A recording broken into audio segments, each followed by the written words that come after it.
Hi everyone. Have you met this situation?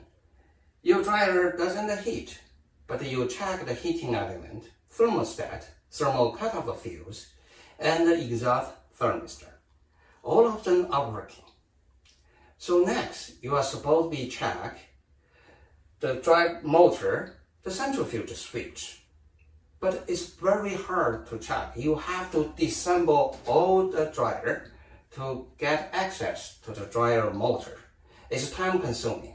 Today, I'm going to show you one brand new way to check the dryer motor centrifuge switch without disassemble the whole dryer.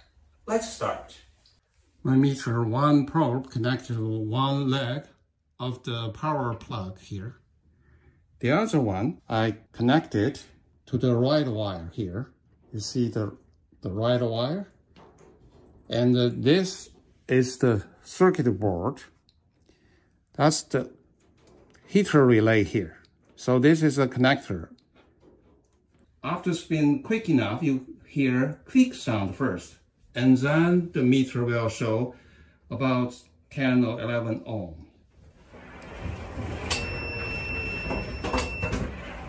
So this means the centrifuge switch is working.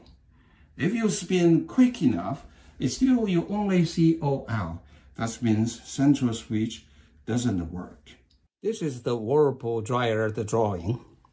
So what I'm going to do, I use the multimeter to check the resistance between the plug one leg and the heater relay one terminals. The wire color is R, is red. So in this circuit, it's including the thermal fuse, thermostat, heater element, and centrifuge switch. If I manually spin the drum quickly enough, the centrifuge switch will close. So you will see the resistance is about heater element here.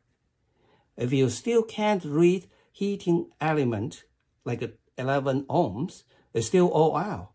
That means your centrifuge doesn't work. Thank you for watching. If you like this short video, hit like and subscribe. If your dryer won't heat, take a look at this video.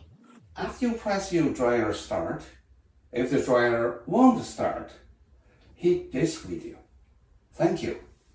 See you next time.